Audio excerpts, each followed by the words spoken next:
This podcast is a part of the Podmania podcasting network. Check out podmania.co.uk to check out more of our great podcasts, features, reviews, match ratings and previews spanning the crazy and diverse world of professional wrestling.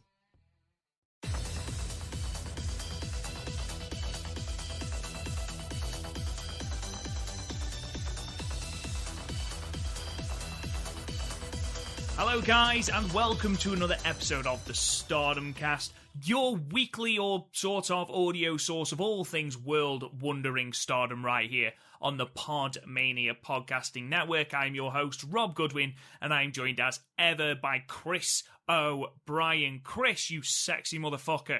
How you doing? Robert Goodwin, as you sit there, hopefully as uncomfortable as you possibly could be. I have some things you want to see, because some of you motherfuckers seem to have a problem with pizza crunches, you fucking racist bastards. Yeah, well, let's outside of Scotland, I don't think anybody understands the need for pizza crunch. I've seen some of the shit Americans eat, but no one seems to judge them. But as soon as it's Scotland, oh, let's laugh at the Scots. Fuck you. Well, it's like putting a pizza on a baguette. It's unnecessary. I mean, no, because at that point you're putting, a pizza between bread. Why are you a fucking maniac? You're basically putting bread in bread. So you want to put pizza in batter and that's better, is it? Yeah, you do fried toast sometimes. No one bats an eye at that. This is coming from the country that do deep fried Mars bars. Right, you can't just... That's a Glasgow thing. You can't just bring up deep fried Mars bars and think that's won you the fucking argument. Stop ruining my argument! You fucking English put tomatoes with your breakfast. What the fuck is up with that? How can you not like tomatoes on your breakfast? I don't want tomatoes with my breakfast. Tomatoes is not a breakfast food. What, is a dessert, is it? No, you have it with, your tea or your lunch in, a nice salad. Or, on your burger or something. Not with a bacon sandwich. Bacon and tinned tomatoes? Oh my god. What? Tinned tomatoes? That's even worse. How is that? Right, I feel like we're off track here. You have pizza and deep fry it. That is in no way comparable to tinned tomatoes. We don't deep fry nice pizza. We deep fry, frozen pizza. How does that make it worse? How does that make it better? Because, the cheapness adds to it. It's like one of those fairgrounds that travel, and you always have fun there, despite how cheap it is. It's like that. You're a mystery, Chris O'Brien, and not one I think needs to be solved. You sound like my ex. Anyway, moving on from your disgusting dietary habits. How was your New Year? I don't remember. The sign of a good one. Well, that's it. It's the first one I've actually had to spend, with my folks in a while, because normally I either go see my friend or see my brother. So, it was a weird one. I think it was a weird one for everyone, actually. Although some prick still went up to Edinburgh and partied on the castle, and it's Phase 4, come on. We've been in Phase 4 for several days now. Have you not got the memo? As in someone from your family? Not from my family. My family are surprisingly responsible, considering how normally not responsible they are. But lots of alcohol consumed. I mean, yeah, my mum bought way too much beer, considering only one person in this house two people in this house drinks beer. You and your brother? Yeah, and also we had some whiskey left over from Christmas, and I bought my own beer, not thinking Mum would be buying any beer. It was a time, so there was a lot to get through. Fantastic. And, if I don't drink it, who is? I mean, you're doing the family a favour. Yeah, you're not going to have to deal with just having one random bottle of beer, because that's always the worst, isn't it? We just have that one bottle of beer in the fridge. And it's well, if I drink this, I'm going to want another one. But also, I feel like I'm wasting it. And then when you buy more beer, you forget about it, and you just have this perpetual bottle of beer in your fridge that you never want to drink. And it's always fucking Kronenberg. Kronenberg's the worst. I know. Actually, no. The worst beer is probably, Bud Light.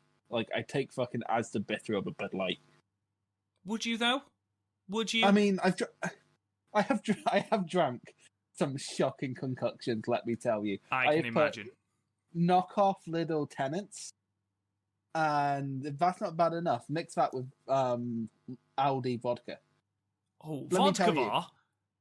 Let me tell you, worst hangover I've ever had in my life. Lasted for like 3 days.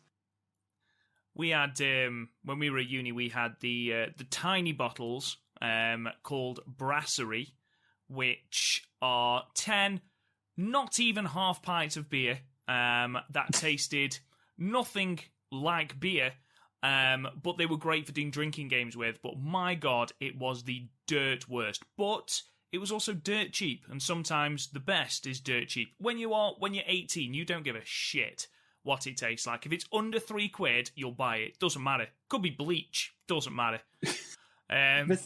When I was like 19, this girl I was in a band with, we did this weird challenge where we were writing a song, but every minute we had to take a shot of beer until we've written the song. Oh my God, that was a long night. That was a really long night. Be a Centurion. It was awful. by the time you're drunk, we read the lyrics we came up with the night before. It's like, how was this meant to fit into anything? Jesus. Anyway, I suppose we should probably talk about some Stardom, and it's been an interesting new year for Stardom. First of all, there have been some bits of news, and by news, it's more rumour, let's be perfectly honest, regarding 3 people to do with Stardom. So let's delve headlong into that. Let's start with Riho then. It's been widely reported that, let's just quickly cut to the chase with this, there have been no confirmed reports. Nothing has been confirmed. It's been reported by several reputable sources, but it has not yet been confirmed. So let's take this with a little bit of a pinch of salt. It does appear that it might be the case, but let's just take it with a pinch of salt here. It appears that Riho has finished up with Stardom. This is due to the belief that she is signed with AEW and wants to be a part of AEW, and of course Stardom at the moment are in the process of signing all of their talent to central contracts, like Syuri and Maika, more recently Natsupoi, things like that. Chris, I'll be honest, and I don't want this to sound horrible because Riho is a good hand, but yeah, in all honesty, since the restart, has there been any point in Riho being on these cards? I mean, I did a little bit of research, I'm sure someone is going to prove me wrong, but since the restart, she hasn't taken a pinfall. No, and also she hasn't attempted to get a pinfall. We're going to talk about the year-end climax a little bit later, and it's something that I've only really noticed recently, but she is going through the motions, and the match with her and Azumi against MK Sisters is actually probably the best match that we've seen Riho have since, July? And, if you are to believe that AEW have said, yes, you can use her, but you are to use her in small doses, she's not to lose, she's only to have a limited amount of in-ring time, it makes sense that she is down at the bottom of the card with the rookies, with the children, teaming with Gokuk and Death in the Goddess of Stardom Tag League, and that way she can be protected, because, let's face it, she comes in, has the same 3 or 4 moves, and tags out. And are we really going to miss that if it's true when she is finished up with Stardom? Because, in all honesty, I'm not really that fussed. I've been mentally done with Riho for weeks now. I'll get into it in the tag match, but she's never not smiling, and it's the worst. And I do agree, she's definitely going through the motions. And if I was Stardom, I'd be questioning why I'd be spending money on having her on the card. But also, because this is also brought up in our Discord, if this means the end of freelancers, that means Natsu Sumire not coming back, and we can get people like Shuri through the door on the freelance deals before they feel enticed enough to sign. that's not an especially good thing. Like, even like I can't think of a company right now that's not making use of freelancers. Like Noah has ones going about, DDTs do as well. New Japan, Suzuki's a fucking freelancer. So I don't know why you'd suddenly bring in this rule, because like Bushi Road especially, they know the value of having a freelancer on there. Like you don't need to push them to the top of the card, but having them on there is certainly a good thing. Relying on freelancers and having freelancers on the card are two very, very different things, though. You look at partway through this year, Chris. You look at partway through this year, you had just on the Stardom roster, which isn't the biggest. It's a fairly substantial roster, but it's not the biggest. You had Syuri, Maika, Natsupoi, Natsusumare, and Riho. That's 5 people who are freelancers, and they are people who are on the card constantly. Now, having that amount of freelancers is going to cause you booking headaches. So I do understand wanting, especially if you're going to use them properly, if you're going to use them, like, look at Syuri.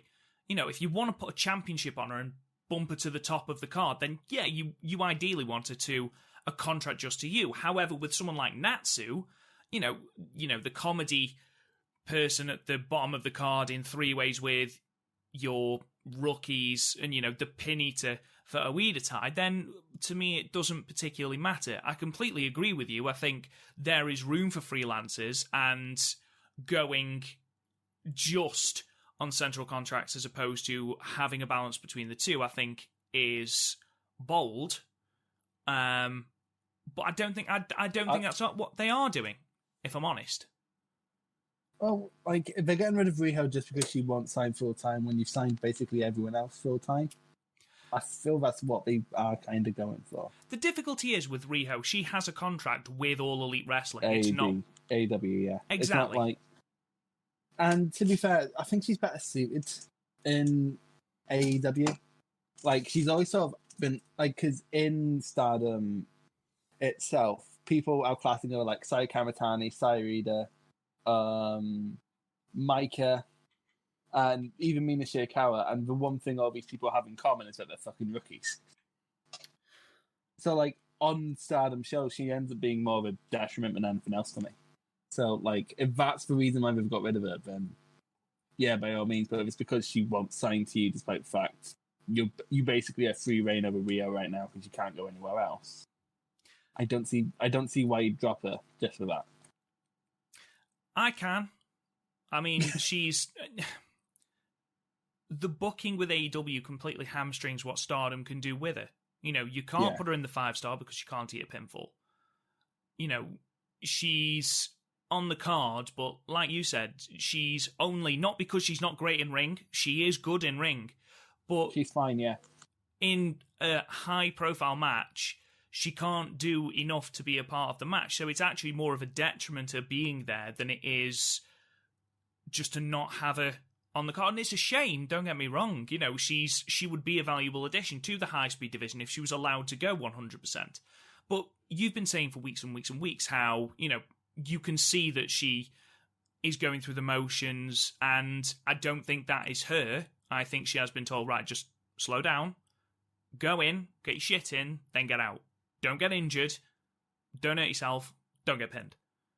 I think literally the one reason they had her there was because having a recognisable face on the card is great for getting newcomers through the door. And, like, I think in that respect, she's fine. Mm. And then, like, because with Stardom, you know it with yourself, only getting into it like a year ago now, how fastly you get into sort of groove with Stardom, how fastly you understand everyone's character and motivation. So just having that one person on the card who you'll then ignore going forward, that's completely fine. And like, I think that's the one asset really that Riho brings to Stardom, because otherwise, for like outside fans rather, not stands, like who do you really have unless you're like a DDT fan and have seen like Mina before, or you're a UK Indies fan and you've seen B before? What is there on the Stardom roster who you'd already know to help you get into it? Because like you look at New Japan, you basically know everyone just through wrestling discourse, and before that you had the members of Bullet Club who you'd know from like TNA or the Indies. But like you get into Stardom right now. Who is there that you'll know that will help you get into it? It's not really anyone other than Riho for outsiders. From Riho's standpoint, I can certainly see if she was given the ultimatum, Stardom or AEW, and I don't think it's as cut and dry as that, then let's face it, if the pandemic hadn't happened, the chances are Stardom wouldn't even have Riho for these dates because she'd be in America for AEW. So, she'd have probably just had the one match where she finally dropped the fucking high-speed belt and then went back off to AEW, yeah. Exactly. Because I think what Stardom thought would happen with that, and I think New Japan thought the same thing with Moxley, is that if they put the belt on her, that it would appear on AEW TV, like she'd come out wearing the high-speed belt, and that obviously wasn't going to happen. No, the Moxley one is bizarre, but that's for a different time and a different podcast. Oh, but damn, that briefcase is more of a fucking title now than the fucking title. If this is the last time we see Riho, then obviously we wish her the best of luck in AEW. Yeah, it's a shame we didn't get to see the best of Riho in this run, let's say. Let's move on then. Let's move on to Momo Watanabe, who was the topic of quite a lot of discussion on Twitter and on our Discord, and it stems from something that was printed in the Wrestling Observer newsletter. So what I'll do is I'll read it verbatim, and then I just want to clarify something in regard to what I tweeted, and then we'll have a little bit of a discussion about this, Chris, if that's all right. So from the newsletter, it does say, there have been questions asked about Momo Watanabe not being on the show. This is in relation to the Wrestle Kingdom Dart matches, in which the other 4 main members of Queen's Quest are on the show and Momo isn't. Stardom made the decision regarding who does the Dome show this year. Watanabe is a very good, even great worker, but the feeling right now is she's number 4 in her stable and thus didn't make the cut. The feeling is that other wrestlers have gotten more popular in recent months. As noted here before, Julia changed her body going to a personal trainer, and you can see that after she was able to do so. Others followed, and you can see the women up and down the lineup looking fit. Watanabe has not been doing the body training sessions and looks the same. It's kind of sad because she's a young woman who is clearly in good shape and can go. And across the board at the highest level, body issues are part of the business with men, but far more with women. Since Bushiroad bought the company, the women are training in the ring harder than ever with Milano Collection AT and improving at a more rapid rate. Watanabe was thought to be the future big star because of her work, but after Bushiroad bought the company, she's now viewed as a good worker to have on the card. Now, I retweeted this and said this is utter bollocks, and I just want to clarify what I thought was utter bollocks. I don't happen to think that Momo not being on the Wrestle Kingdom card is bollocks. I am of the strong opinion that I am fully aware that looks play a part in the wrestling industry. I am fully aware of that. And actually, if you go back to our very, very first episode, ironically, when we were last talking about the year-end climax, we were talking regarding the Bushiroad purchase and how they were going to be pushing, in inverted commas, the more attractive wrestlers, and where that left people like Momo and Jungle. I think it's awful. I think it's bollocks. This is in regard to what my tweet was about. I think it's bollocks that Momo will be left behind just because of her look. However, one, Dave Meltzer doesn't delve into Joshi that much. We talked about that on the last podcast when we were talking about the Osaka Dream show, and he rated 2 of the matches. The Julia and Syuri match and the Utami Momo match. And, it was widely talked about on Twitter and the Discord that Dave doesn't watch a lot of Joshi, so, he's not got a lot to go on in that regard. And it could be the case here as well. The fact does remain that even though Momo is a tremendous worker in ring, tremendous, they are hot on Azumi, Utami, Saya. We talked about Julia. Julia has gotten into phenomenal shape. Saya Iida has got into tremendous shape. She's got jacked from absolutely nowhere. But Momo has sort of stayed the same. And whereas before, and this is something that was said in our Discord, whereas before she stood out just because of her in-ring ability, you know, you look at that white belt run, the fabled white belt run, other people have caught her up now. And, you know, she's not the standout that she once was. What do you think about all this, Chris? In regards to Momo being the fourth in a stable, not being on the Wrestle Kingdom card, the whole looks argument, where do you stand? Well, we discussed the looks, the placement thing last week when we first talked about the Wrestle Kingdom matches, and in terms of like placement, yeah, she's the one person who sort of wouldn't fit in there. Everyone else has shit going on, whereas right now Momo basically just has her feud with the Invaders, and that's not going to fit onto this Wrestle Kingdom card. So I kind of get it. In terms of the looks thing, in terms of Bushi Road, this shouldn't really be a surprise when you just look at how they do New Japan. Mm-hmm. Like, do you think, like, Sanada's a solid in-ring worker? He's nothing, like, he does everything perfectly, but he has no real flash. Do you really think he was getting pushed last year for any other reason but he's pretty and in LIJ? Like, that's why he was pushed. That's why Okada got the rub. That's why Bushi gets the rub. That's why Yoshihashi doesn't. Well, among other things. Sorry, Yoshihashi. Poor lad. He's a strapping young man, Robert. He's a strapping young man. But you're absolutely right. You look at Young Lions, like, you're going to push him over. But they're not pushing, like, it's why they don't push. It's a reason, rather, why we don't push Ishii. It's a reason why basically everyone in LAJ were like goth pretty boys. Because that's how they wanted to market them. So, like, in terms of Bushi Road, if this is the case, I hate it, but I'm not surprised. Like, I think me and you are basically the same in that we don't really give half a fuck about how a wrestler looks, apart from the minute Kento Miyahara gets webbed feet, I'm out the door. Like, I think we're both of the opinion of we don't really care how wrestlers look. I mean, like, I really like Suji Ishikawa, and, like, he looks like he's been hit by a bus. So... I love it. I love Ishikawa. He is great. So like we obviously don't care, but like we're not running $1 million company where we're trying to sell merch, where we're trying to sell 8x10s, where we're trying to sell posters for people to put on their wall. You know what I mean? So like it's easier for us to not care. I still don't completely sympathize with it because like you think of some of the best wrestlers in Japanese history. Is Mitsuharu Misawa really a fucking looker? Like, but like, you know what I mean? Or like Akira Taue, Kawada, Kobashi, Shinya Hashimoto.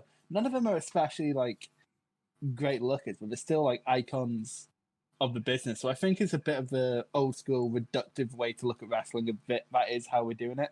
But like as you said, it's pure speculation. Right now, I think. As said, and as people were talking about in the Discord, I think it is more a case of people with more personality than Momo have come along and they're more attractive prospects to push. Because, like, again, because personality, going back to like the New Japan examples, that's why like Ishii wouldn't be pushed because he has exactly one mood, and that is I'm angry and made of stone.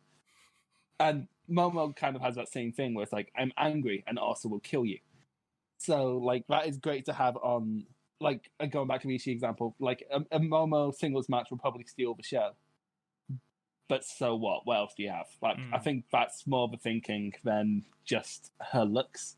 Yeah. Because, again, Evil's getting pushed, and he's fit, but he's not, like, if you put him next to, like, Sanada or Shingo or Naito, he doesn't really look like anything special, does he? So, like, I think it might... So, I think the personality part might have more to play than the actual looks part. But again, this is all speculation. We know nothing more than what's been written and what's been talked about. Like, it's not like we have an insider source or anything. So, but like anything we say is pure speculation. But like if I had to speculate, I would say it's personality more than looks because like they were solidly pushing Jungle throughout since she came back and. That's because she's one of the strongest personalities in Stardom. And I think I just want to tie all this off. I mean, Niagara Driver put in our Discord, you can't say that Momo's been buried. She's just headlined the biggest show of Stardom's year, and that's absolutely right. Just because she's not on the Wrestle Kingdom card, that doesn't mean she's being buried. You know, she's still in the mix. Yes, she might not be the standout that she once was. I mean, you know, she was effectively handpicked by Io Shirai. But it also stands to reason that a lot of people have caught her up in ring. And, you know, Bushiroad are not a looks-based industry. I don't want to say that, but they, you know, they do have an eye out for those that are considered, you know, the attractive people. So it'll be interesting to see where Momo goes this year, where Momo's placement on the card is after this. I think it's a shame she's not on the Wrestle Kingdom card, but I can see why she's not. At the end of the day, they're dark matches, so it's not like exactly. It's not like Stardom's being shown to the entire world, and like Stardom being on there is basically a push for them in Japan, unless it's on New Japan World, which is not going to be. I don't like last year doesn't even film for Stardom World, so I'd be surprised if they did that this year. Yeah, I wanted to get your sixth sense on it, really, basically, and I just wanted to clarify why I'd said it was bollocks on Twitter. It wasn't because she's not on the Wrestle Kingdom card. Normally it's me who's getting this into trouble on. Oh no, it's not. It's not trouble. In places. I didn't. At least I don't think so. But I just want. I did realise afterwards it wasn't very clear.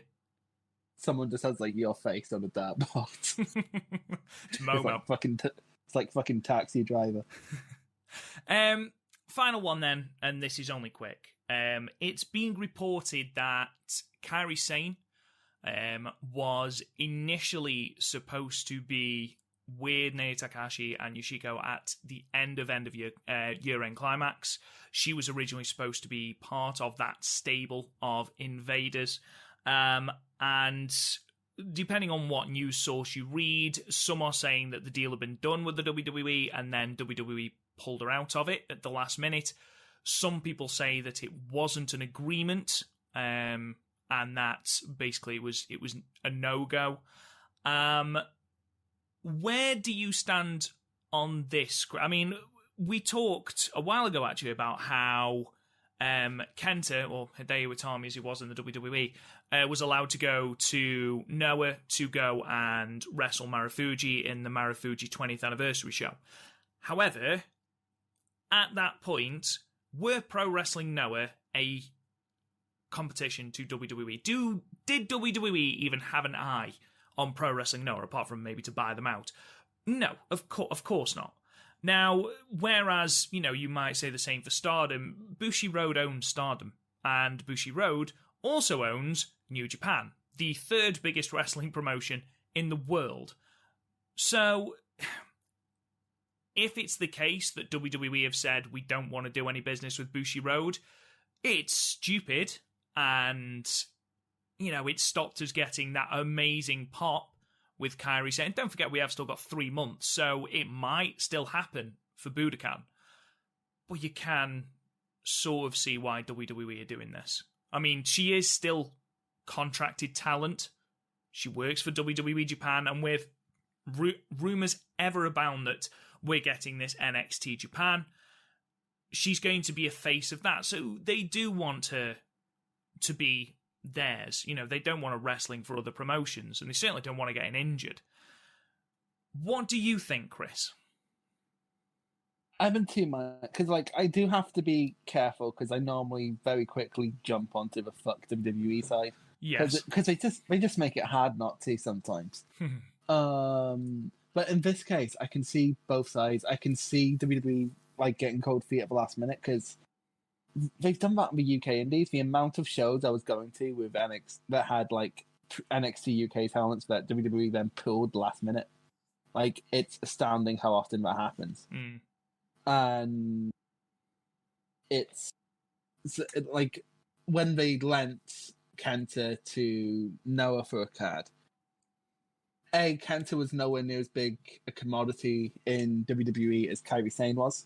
Like, Kairi Sain was a much bigger deal in that sphere. But also, at the time, WWE didn't have many ambitions to try and kill indie scenes internationally. Like they were just beginning it with the NXT UK stuff, but like we weren't quite at the point where we were trying to just murder any independent scene in the world. Like we've heard about it. Where were we talking about the NXT brands? And like, there's a reason we use the NXT brand because I won't go on this rant. I've been holding it in for a while. But like, what Australia, Japan, UK, and India, all these places with like promising groundswell indie scenes. Like the non-New Japan side of Japan's been getting a lot hotter recently, so that's why they want to swoop in. And if they're planning to do this NXT Japan with Kairi, I can see why they wouldn't want to jump in with Stardom, who in a way went with Bushiroad to sort of brace themselves for, like, I'd imagine, for this WWE Japan thing.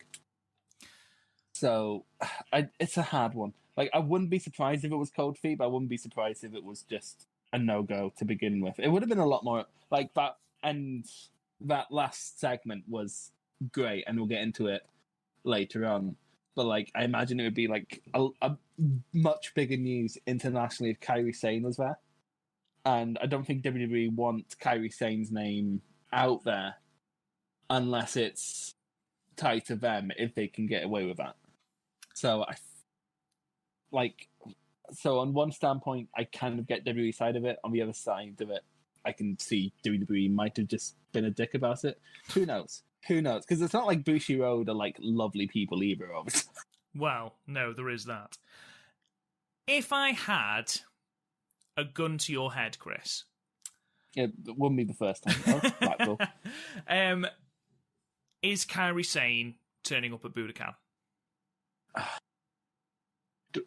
Thing is, can I just say, like, if you had a gun to my head, I'd just say anything to get you out of my house and then, like, move. But if I was Stardom, I would do anything to make it happen. But like, if WWE gonna do it, we're gonna be playing fucking hardball. So probably 70-30, but I'm gonna go with no. I'm gonna go with unless it becomes a reveal down the line. I think if this was the plan, it was gonna be here. Especially since she's doing dick all right now.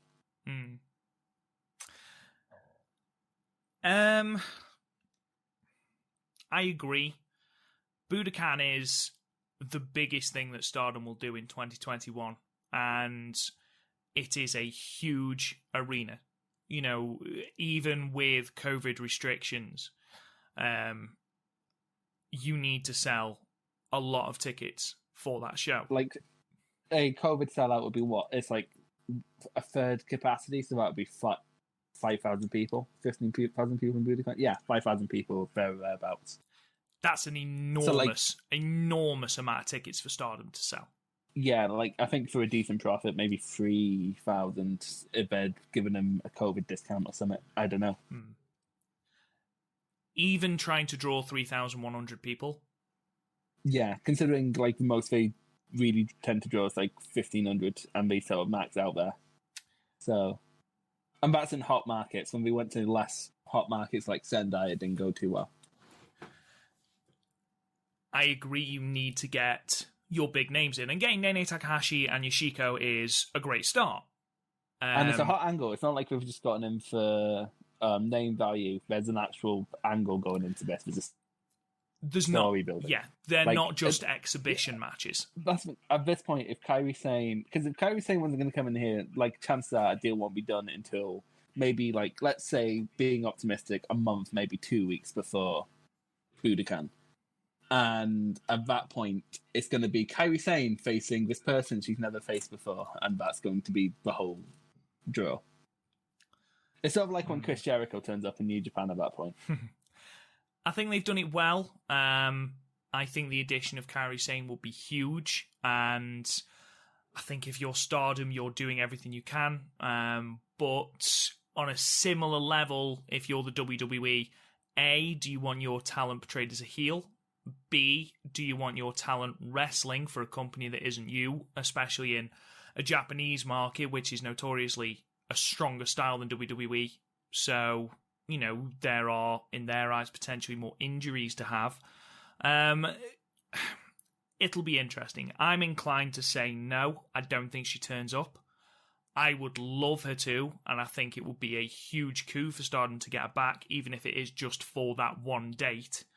Even if she does something in a non-wrestling capacity, I imagine it will be a huge get. But we'll wait and see. There's still 3 months yet, so we'll wait and see.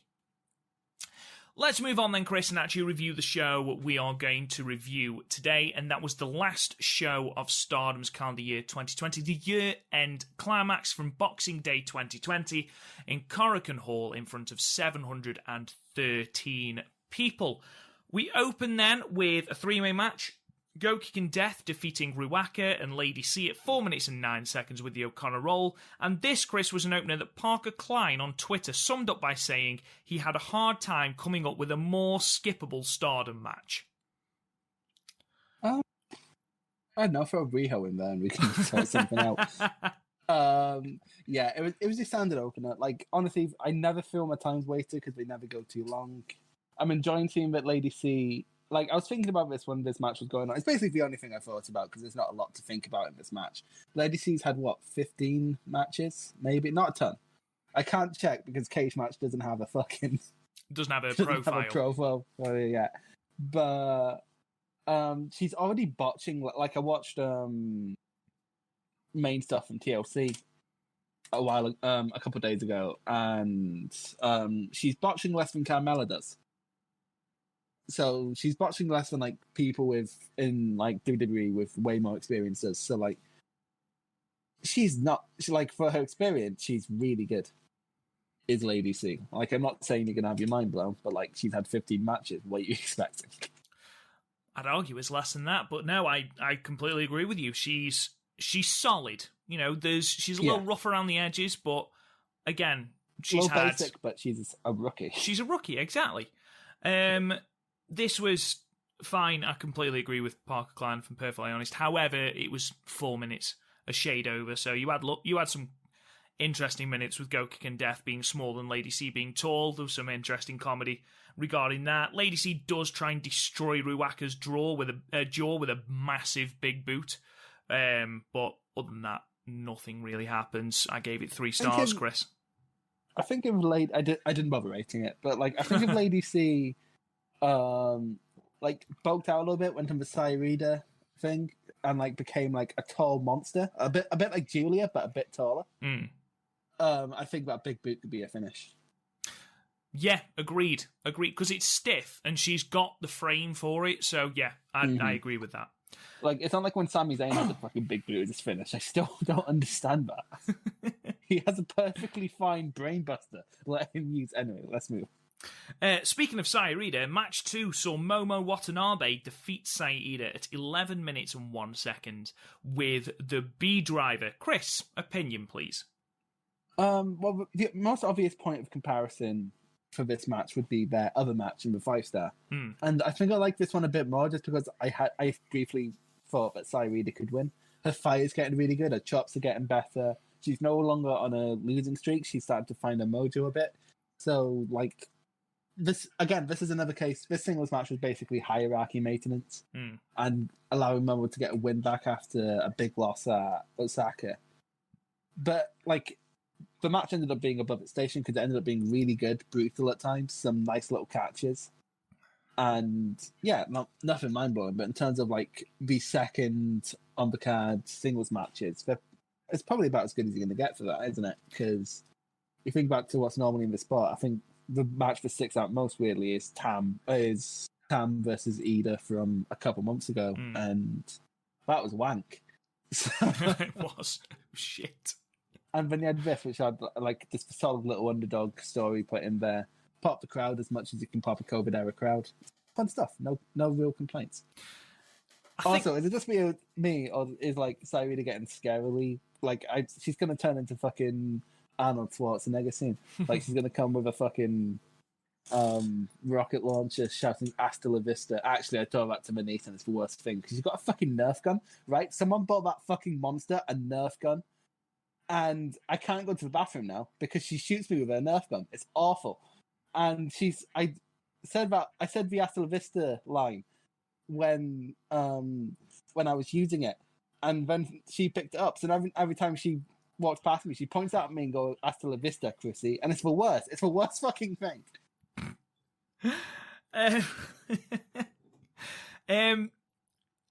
I think there's an interesting parallel here. You said you actually thought Saya had a chance of winning here as opposed to the 5-star match.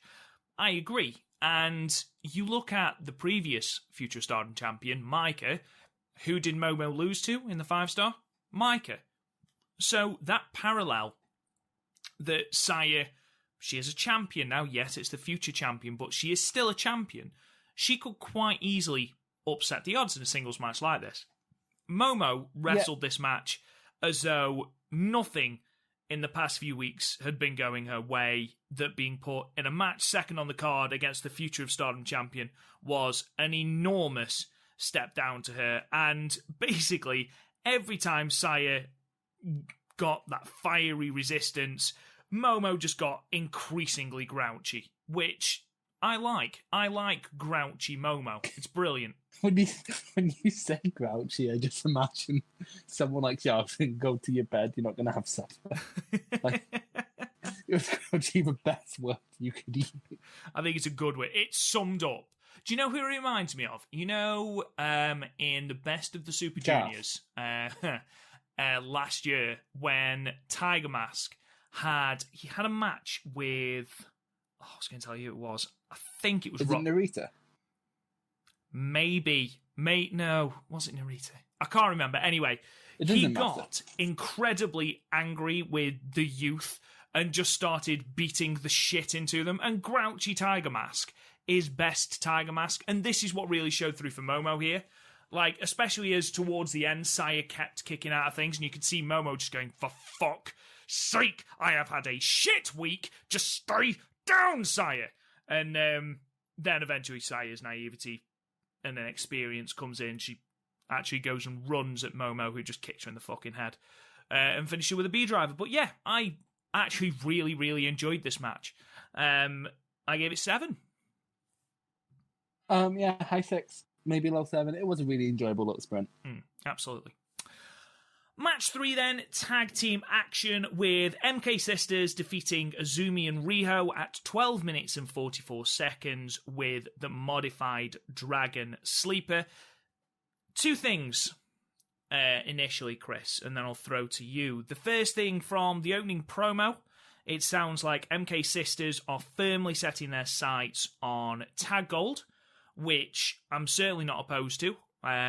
I think it shines a spotlight more on Starlight Kid, which is perfect because I think she's had a really, really, really good 2020, and actually putting gold like that on Starlight Kid at some point this year, which I think they will do, really does shine that light on her, push her that little bit further, because I do think she's in for a big year this year. Secondly, this was the moment that I really realised, if it wasn't as clear before, that Riho is being protected, because why tap Azumi out? Did Azumi really need to be the one tapped out here? But, it annoyed me more than it should have done. But there we are. The stuff that I was talking about before, about Riho's offense and how her strikes are very weak. Her offense is very weak. And she's in there with Starlight Kid, who we've spoken about before, for exactly the same thing. And it really does show the difference in someone like a Starlight Kid and how much progress they've made with their offense. And then you compare it to Riho, who, whether she has been told to or not, hasn't done that. And I thought that was a really interesting parallel to draw, Chris. Yeah. Yeah. Because, to be fair, if you're going to compare, any two members on the roster, especially if we're going into the start of last year instead of the end of last year, it was time's an illusion. Riho and Starlight were probably the most comparable people, but Starlight, since in terms of, Stardom output, has far surpassed Riho. And to be fair, this is probably the best we've seen Riho. This was a really good match. Riho ranting aside, like even with Rio being protected, there was a lot of good stuff. Like three of the best in Stardom and Riho. So, it's like the beginning between Starlight and Azumi. I think I put in like a group chat where it's like these two are 18 and they're already better at wrestling than I'll ever be at anything.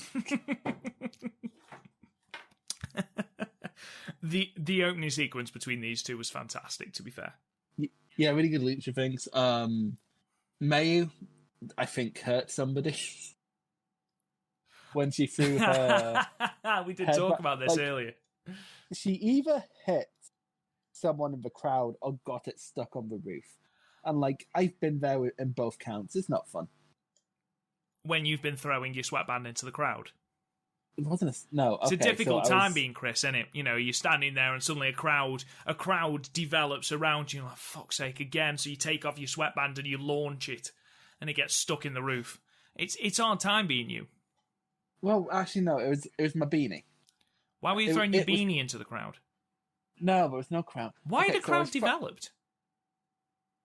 So I was chucking it up and down, right? I was going down the corridors at uni, and there was wee fans down one of the corridors, and I accidentally threw it too high and it got caught on the fan, and it's just there spinning, and it wouldn't come off, and I can't reach up and grab it because A, the fan's like 3 foot out of my reach, and B, I might lose my hand. So I just had to accept my hat was gone, and that was really hard because it was winter in Perth, and it's very hilly and very cold and very icy, and I almost died on the walk back. It was awful. Just for any international listeners, that is Perth in Scotland, not in Australia. Oh, that confused. Like, despite like living in Scotland, that confused the fuck out of my brother when I mentioned I was going to Perth for uni when I got in. He was like, "What? You're going to Australia?" No. I'd be awful in Australia. I can't handle the heat at all. Anyway, what we talk? Oh yeah, right. Stars versus Azumi and Rio. Is it just that did Rio look super out of place in the entrances? Like she didn't seem to know what the QQ sign was. Yeah, I think that was sort of put on. I think the whole "I don't have a stable" sort of lonely soldier, and then she's given this mask, and if there was ever an attire that is an odds with a Queen's Quest mask, it's Riho's. Yeah. To be fair, like when you say Lona, I just imagine like Donkey and Shrek going, "I am all alone." There's no one here beside me. And then Azumi just like stops singing. It's great. Azumi is now Shrek. That's canon. Okay. But yeah, like again, this match sort of continues my enjoyment of Stardom secondary finishes because it got finished with a sleeper, which is great. And also, I have to ask about that because like I did a squat once. It was the worst thing I've ever done in my life, and I don't know how May can like do like that's so impressive to me. Like, but she can like squat with like a person. Like how I did a squat once, and I never want to do one again. They're awful. She's just tremendous. I won't have a bad thing to say ever about May, apart from the fact that she can't throw. Well, maybe she was aiming for someone in the crowd. Maybe she just didn't like them. Maybe. I can't imagine May doesn't like anyone. Well, she doesn't like Tam that much nowadays. Yeah, true. Like not Madam Mina. Not terribly mad on Mina, to be fair. No, I don't think she has an opinion on Unagi, to be honest. It's like a sprig of mint in a vindaloo. Just doesn't matter. That's up there with the greatest quotes of all of cinema history. Just like you have Blade Runners and these memories will pass like tears in rain, and then Rob Goodwin like a spit of mint in a vindaloo. You just don't notice. For everything I've said about Rio on this podcast, I think this is probably one of her best outings since the restart. It is kind of like saying you're the best Kevin Smith film that's not Clerks, because like other than Clerks, his output's shocking. Yeah, and I think being in the ring with Azumi helped. They had some decent tandem offense. There was a really good moment where Azumi wriggles out of the two-step dragon, sort of gets down onto her hands and knees, and Rio runs up, jumps on her, and hits Mayu with a knee. That was tremendous. Yeah, that was great. That was really good, because like Mayu's athletic. Like, it's very hard to make a knee look bad. Just do V, like do your Kenny Omega's, mate. Just do V triggers all the time. But yeah, other than that, absolutely fine match. Everything worked. I enjoy MK Sisters. I am giving a bold prediction now. I think we do see both of them with tag gold at some point. Well, maybe that's why the tag titles are put on a heel. Ooh. Well, that is what I thought. I'll be perfectly honest. But we'll get to that in a moment. I gave this 7 stars, Chris. I really enjoyed this match. Yeah, I'm feeling a soft 7 on this one. It was a fun little match. Match 4 then, Himapoi defeated Saki Kashima and Natsuka Tora of Oedo at 11 I'm never minutes. going to get used to that name. It's 11 minutes and 42 seconds with the German suplex. Hold. Question. Yeah. What the fuck was that promo? The one about pork sprouts? Yeah. What is a pork sprout? No idea. I'm going to Google it. Please pork do. Sprouts. Sprouts with pork and peanut recipe. That's not. I don't think that's what they were talking about. I put it in. It's just. It appears to be a kind of noodle. Well, there's noodles involved. I don't know. I should not be allowed to analyze other cultures. I eat deep fried pizza, but but you know what? First of all, I really enjoyed. I refuse to say their tag name. I just refuse. I really enjoyed Himiko and Natsupoi's entrance, like with Natsupoi on Himiko's shoulder. It's just great. It's a statement. The shouting, "This is me." It's amazing. I swear that's the last one because I've run out of songs on the soundtrack. Then again, in terms of Greatest Showman references, I can never. It's never enough. It's never enough. It's a great song. Anyway, moving on. And then, this wasn't that bad a match. I was surprised because there was an actual creative use of the chain. There was, and... The chain's so stupid because you can hear it.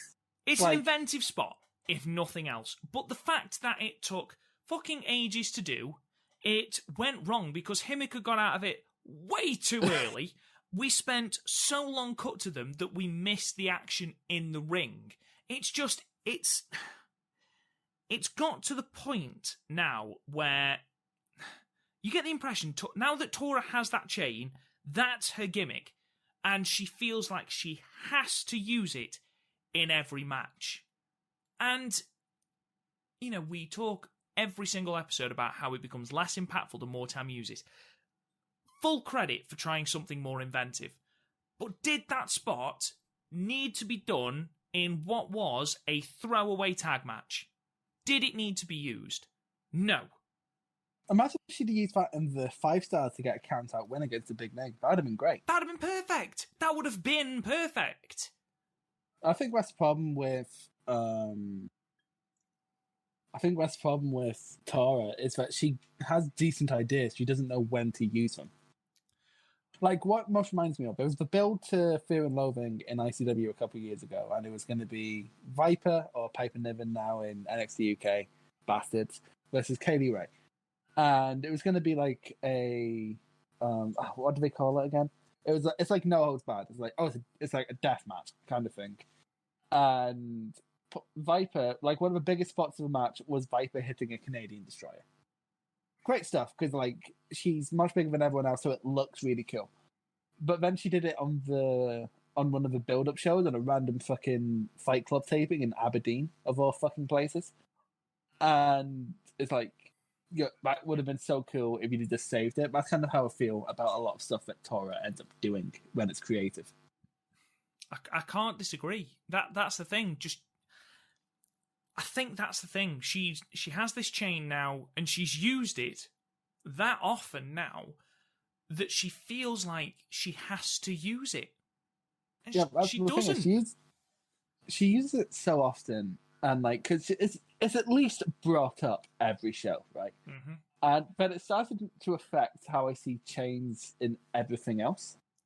I mean, in wrestling, not in all right, okay. No, I mean like in like, because I remember during the summer when Brody Lee versus Cody happened, and like that is objectively a really good match. But when the hanging spot happened, I was sick of it because I'd seen it so often in Stardom. You just heard the Oedo theme in your head. Yeah. Oh god, that fucking theme. Dum, It's dum, just dum. this. It's that high screech. It's like when I try to do. It's like when I try to do Goto's theme. It's ridiculous. God, yeah, that is painful. Don't ever try and do I it mean, I did it once, like 2 years ago. again. The reason we're talking about this is because not a lot else happened in the match. Yeah, dick all else happened really. To be well, like both Natsuko and Himika, I think they work really well as a team. I wouldn't mind them being like being Donna Demondo's tag contingent for a while. No, I agree. They do work well together. The small person, little person thing works. The entrance is on point. I'm a bit sad that Himika's sort of not done much since her white belt defense, but I guess there's not really anywhere for her right now.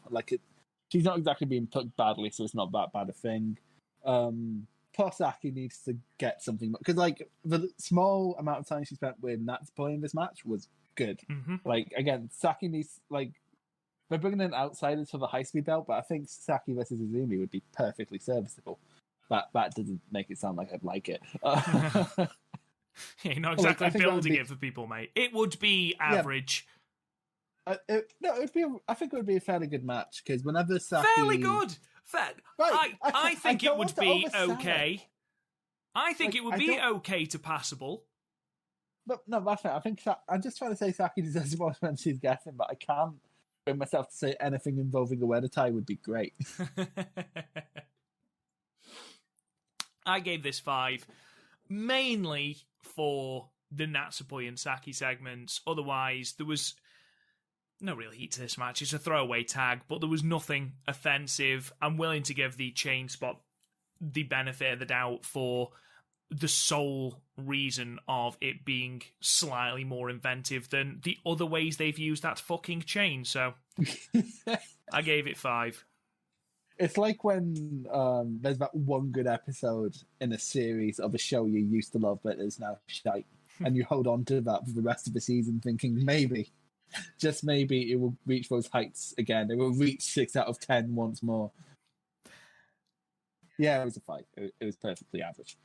6-woman tag team action then in the semi-main, with the DDM team of Julia, Syuri, and Maika defeating the Cosmic Angels at 17 minutes and 16 seconds with the Enka Toshi. Now, Chris, the 26th of December is Mina Shirakawa's birthday, and they put it on the big screen during the entrances, which is quite cool. And you had Julia asking her how old she was in the ring, which was hilarious. Tam said that her and Unagi will deliver a victory as her present for a birthday. And Julia has a birthday present for her as well, Chris. A broken fucking nose.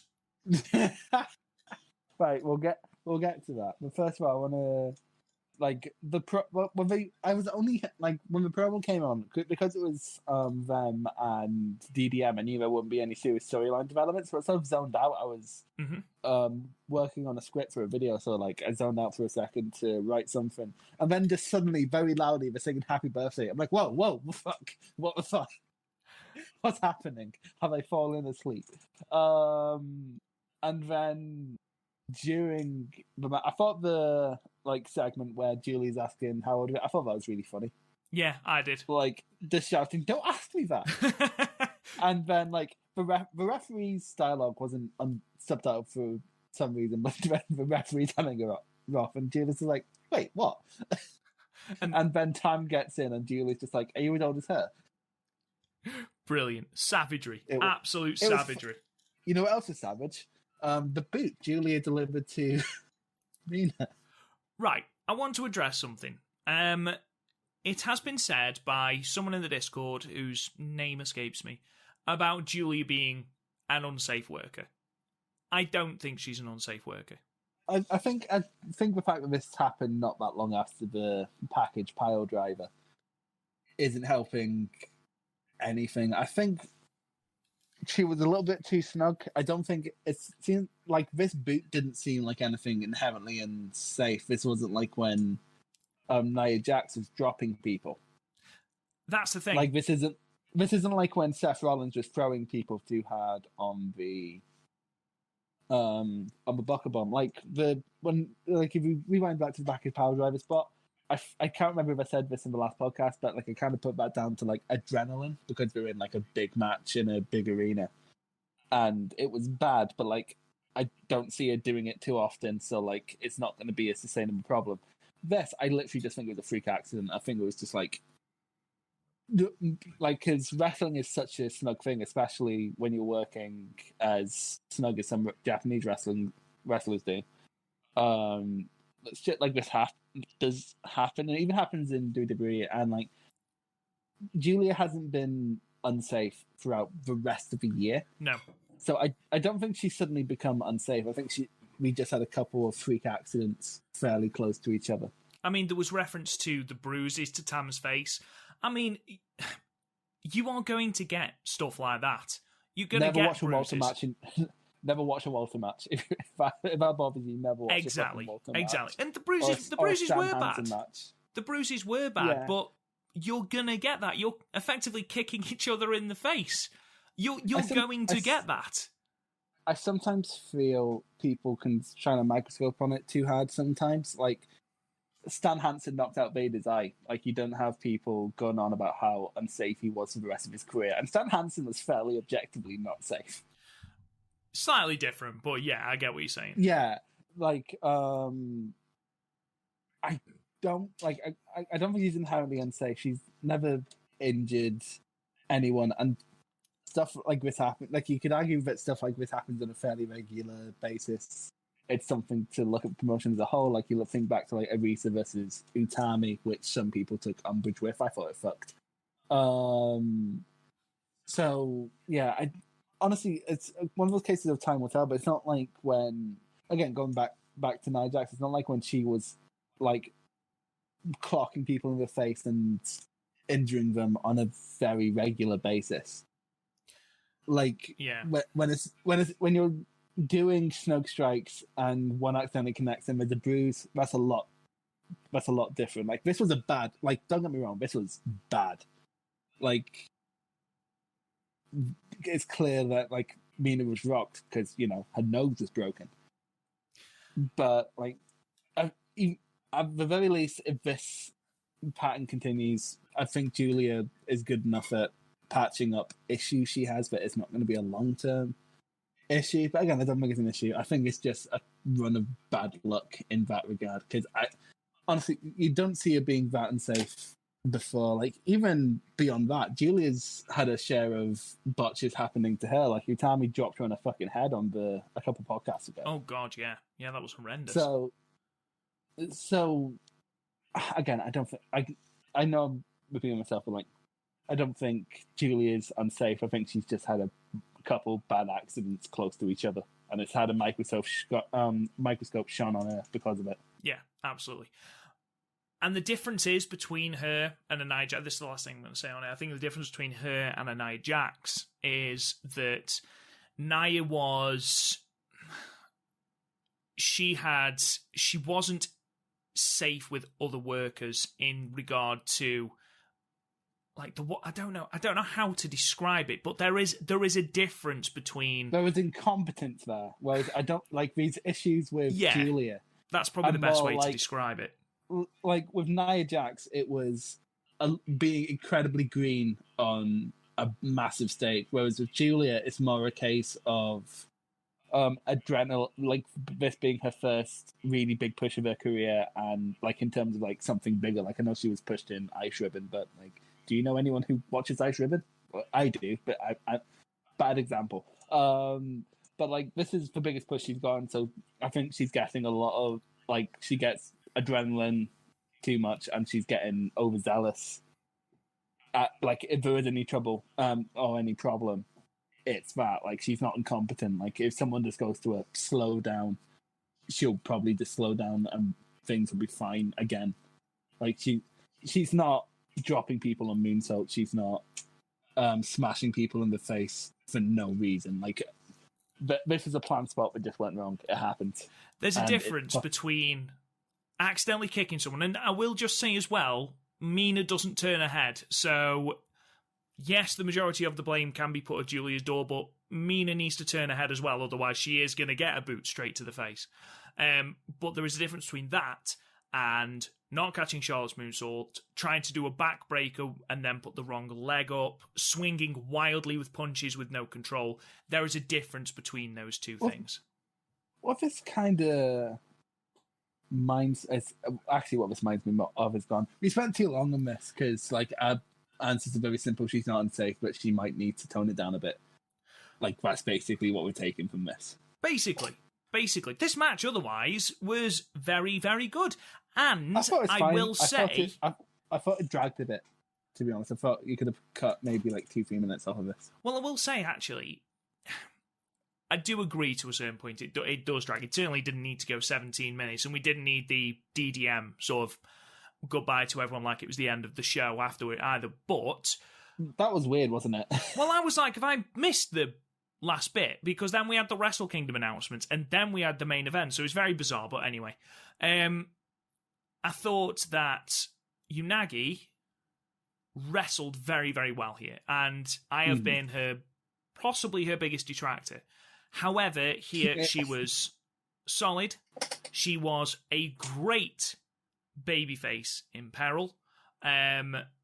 She seemed more confident, which was really, really clear throughout the offense segments, especially her double teams with Tam, because that's where I've noticed that she's a little bit green. She will look at Tam as though to say, right, now what do I do?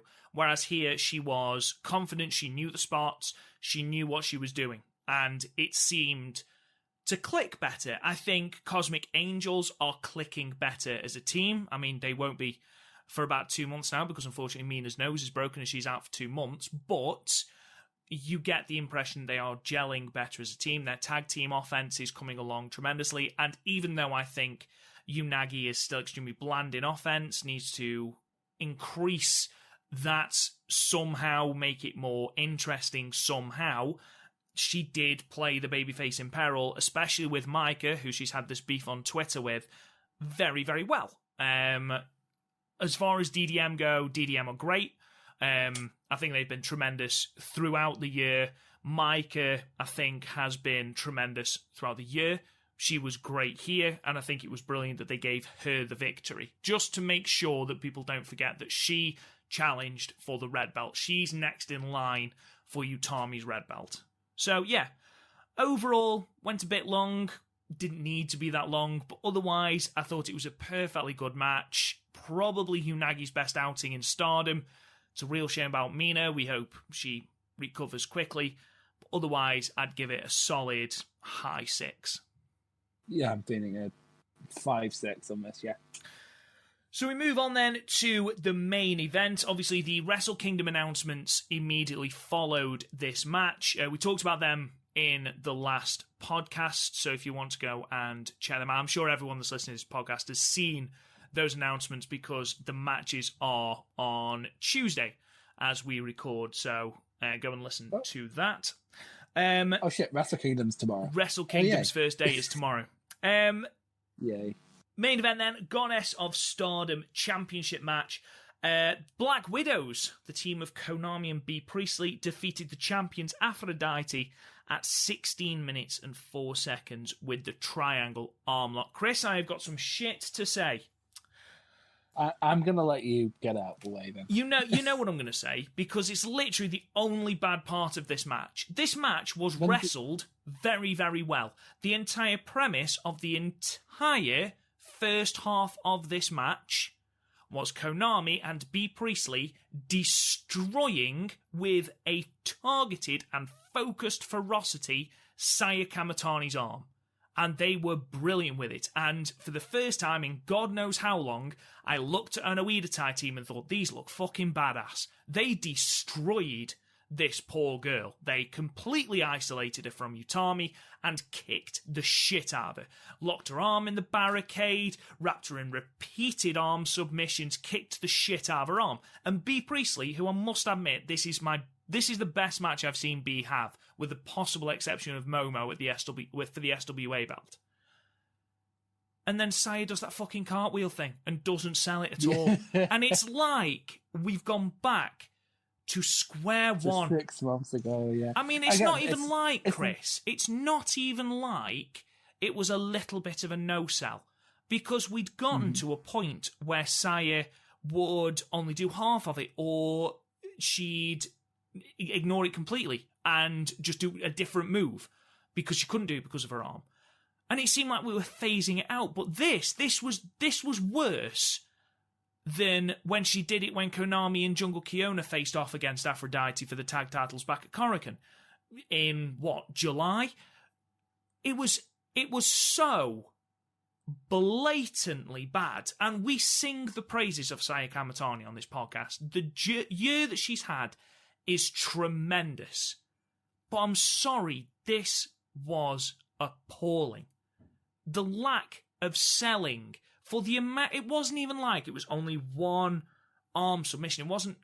It wasn't even like they'd only kicked it once. They'd spent 10 minutes of the match kicking the shit out of her arm. And then she does that handspring drop kick. And that was it. I was done. I was like, I can't it's completely taken me out of the match. It's sort of like what I've been saying about Saya, and I said it throughout most of the 5-star, where she has wrestling psychology 102 down. Like, her facial expressions are great, her character is good. We know what she's feeling at any given time. But she didn't get through wrestling psychology 101, which is your arm is being targeted, therefore it doesn't have full mobility. Like, selling an arm isn't that hard, because say you're getting like your shoulder attacked, you still have some mobility. It will just hurt like fuck. So like you look at how Goji Izaki sells his shoulder, and he'll still throw like his big chops, but he won't follow up because he can't, because he's basically used his shoulder card for that round or whatever. Imagine it's D&D or something.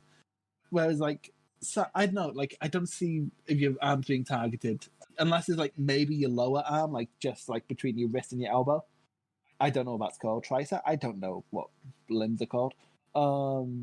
Like maybe, but like that wasn't what was being targeted. It's a bit of a shit, because like it's basically the similar opinion that we had to when they won the belt, where it's, oh, this was great, and then the no-sell happened, and it does remove you completely, because it's almost out of nowhere. Like, it's not even like, even if she like did a comeback and it built to the cartwheel, that might be something, but the cartwheel was what brought in the comeback.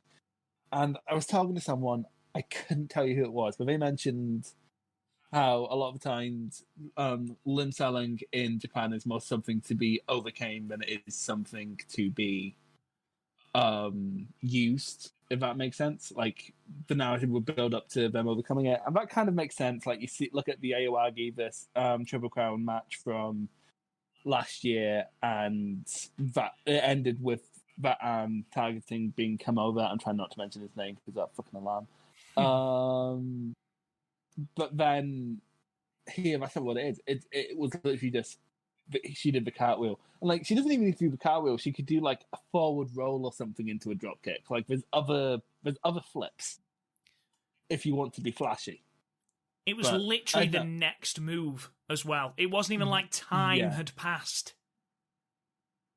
Yeah, it's like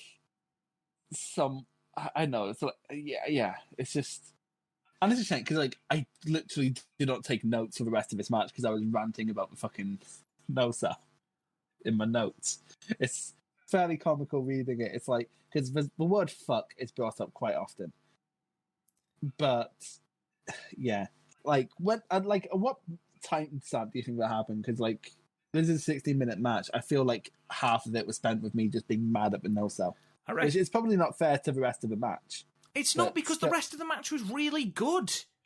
Yeah, and like, it ended on a submission as well, didn't it? I didn't write down how it ended. Yeah, so like, it built fine. It's just, I don't know. It's the kind of me how way of selling where you just ignore it until it needs to be used, and it's the worst way to sell them. I don't mind it if a period of time has gone and, you know, you can shake it off, or you can shake some feeling back into the arm, you know, or the leg or whatever, And you can see that in the way a wrestler performs. And again, I am fully aware that she is only a year into her Stardom journey. But if you don't think someone can handle a narrative, don't give them that narrative. Exactly. And this has been something throughout this year, despite how, and they've put belts on her, so they see a lot in Saya Kamatani, as we do. We love Saya. She's done tremendously this year, but that was so egregious.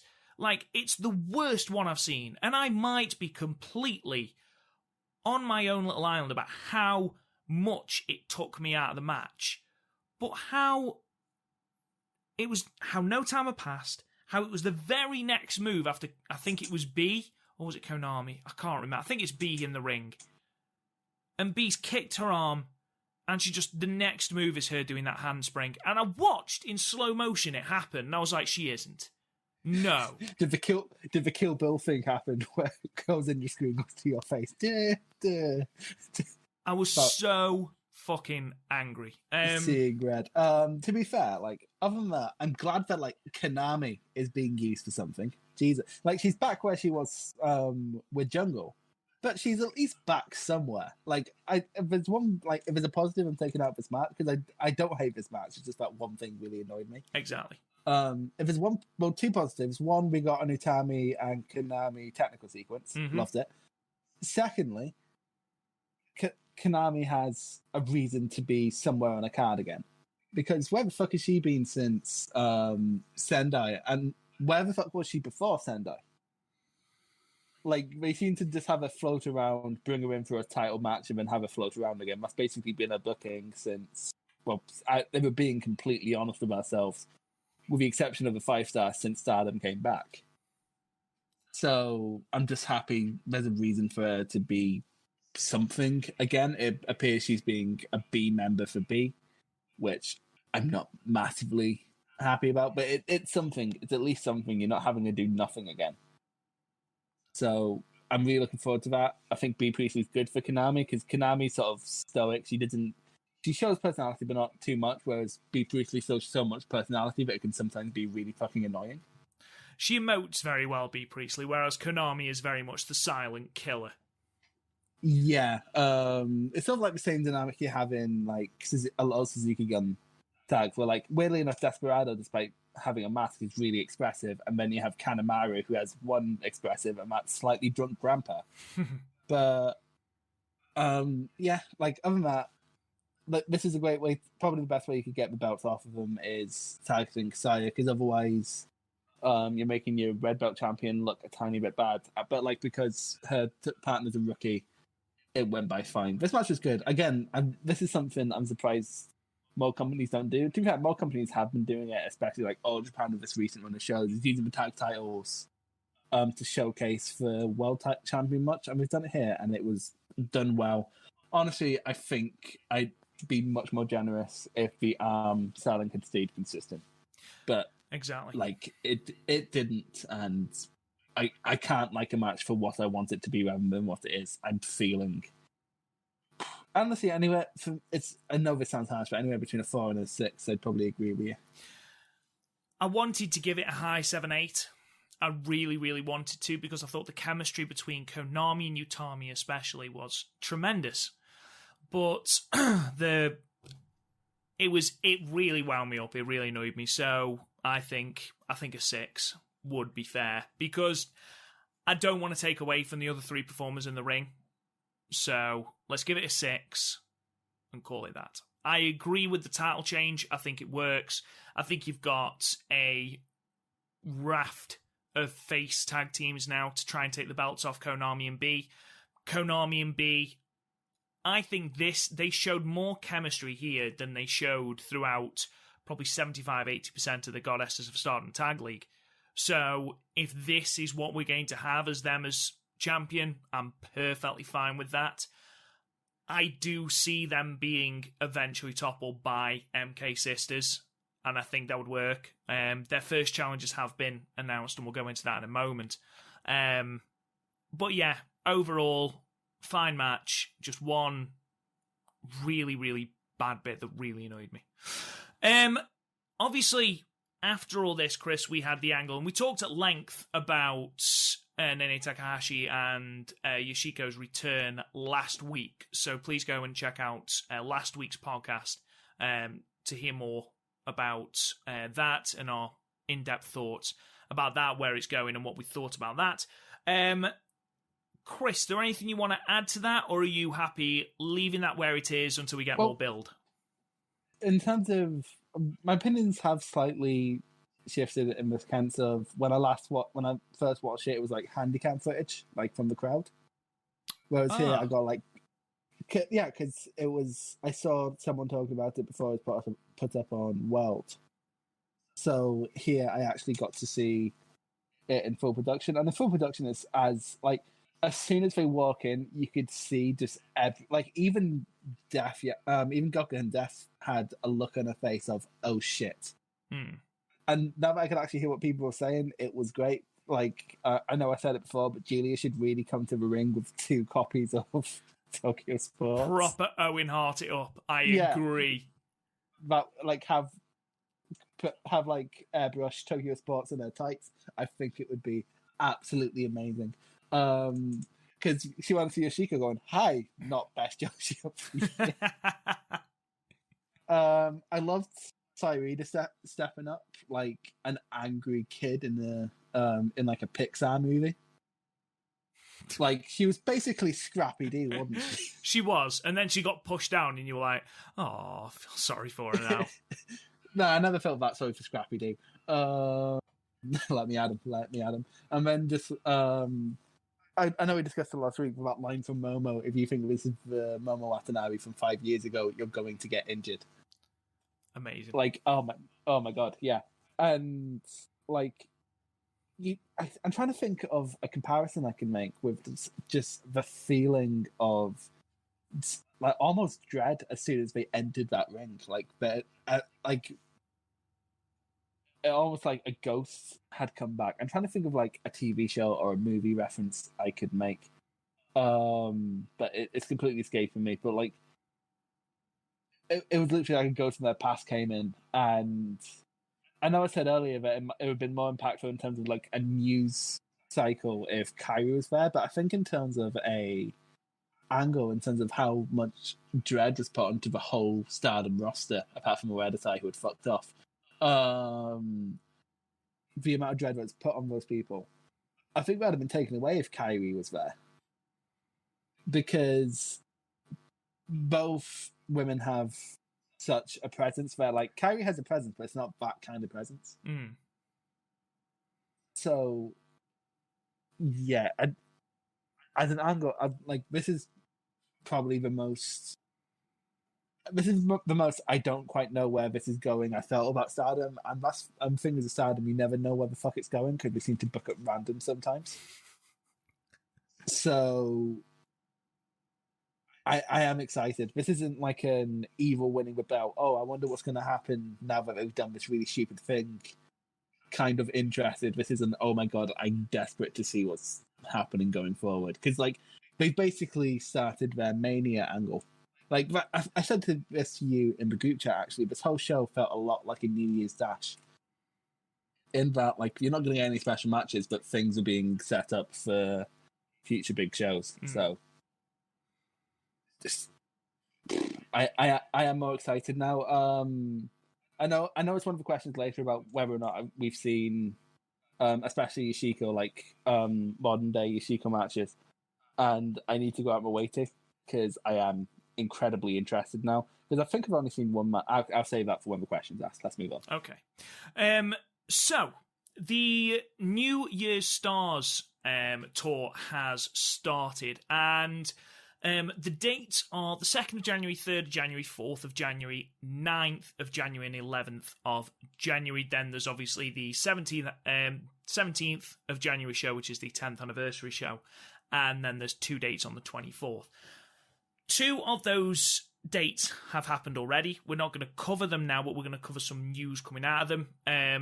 Next week on the 10th, we're going to cover just some of the matches coming out of that. We're not going to review every match on every show because we simply don't have time, and the vast majority of them are going to be basically being road shows Road 2 shows to the anniversary show.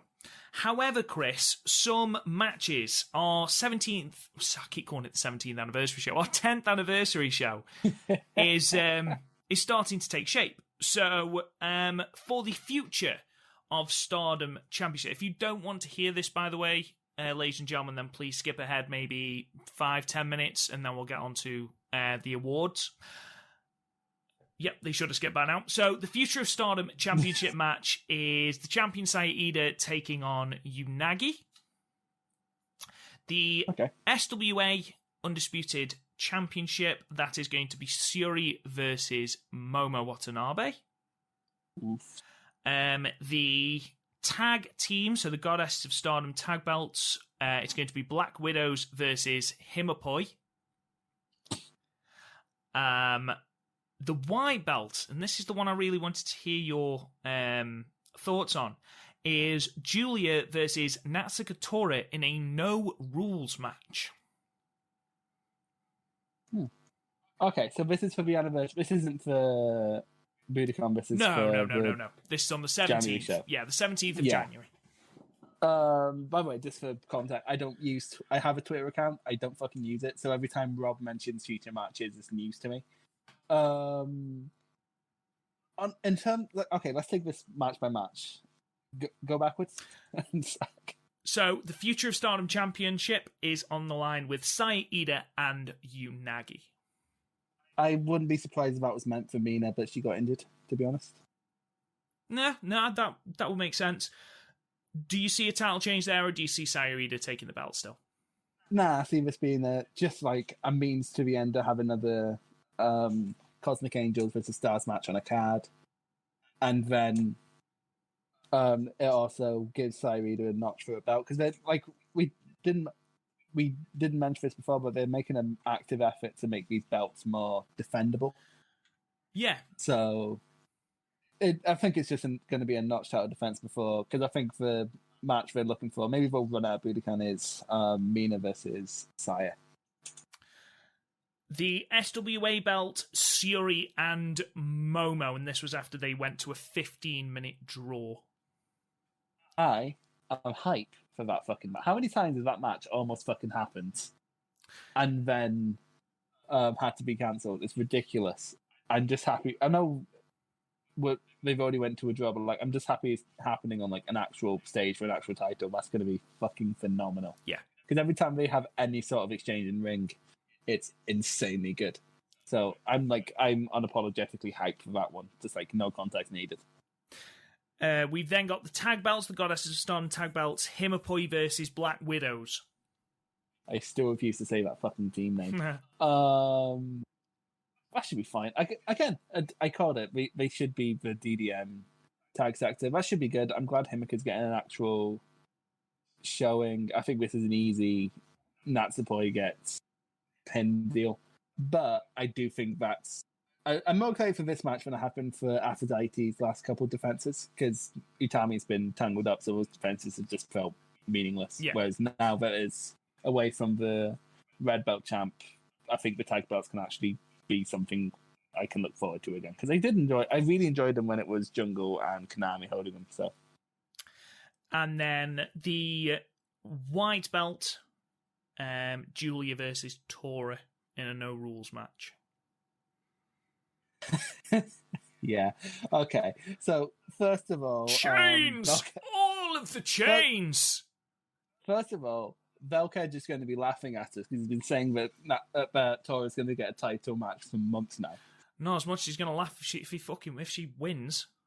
Yeah, he's been like, for context, one of our Discord members, Velka, every time we insult Oeditai, he's like, well, they're gonna get a shot at some point, and she is. So to be fair, this is like a prolonged one because she was meant to face Arisa back in March.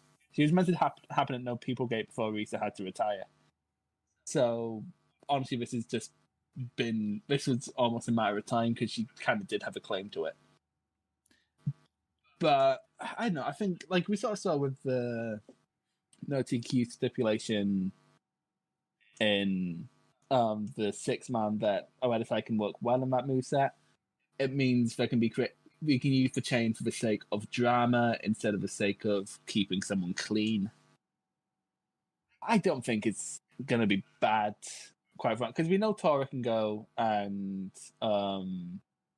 white belt for Julia. They have the Cinderella tournament final rather wasn't bad, and they were under time constraints there because it was the end of a one-day tournament. So I think without constraints, they could do pretty well here. And I don't have a natural "you get away from me" vibe from this match. I'm cautiously optimistic. And then, of course, don't forget that we have Utami versus Micah at the top of that card. I mentioned being cautiously optimistic for that one last week. Like, in booking terms, it all makes decent sense. We've had a series going on, so that continues to be fine. It's a great opportunity for Micah. I said last week this could be a big breakout performance if done well, and they have decent enough chemistry for it to be done well. So I think that's a nice little anniversary card there, considering it's basically a prelude to like their actual big anniversary card, which is in Budokan. Considering we weren't expecting a big deal, we've got 5 title matches there. That's decent. Yeah, that's about as loaded as last year's 9th anniversary show, which ended up being my show of the year. So, well, Chris, what a fucking segue. Let's get into our end of year awards. So we put out our ballots in the middle of December, I think the 23rd December, and it was right after Osaka Dream. It was, and we asked you to vote on 8 different categories. And we had a really, really good response. Thank you to everyone that voted. We really, really do appreciate it. Far more than we thought we were going to get. So, again, thank you to everyone. And we have our results for you now. Now, if you want to hear what me and Chris voted for, then go to the previous podcast where we give our ballots.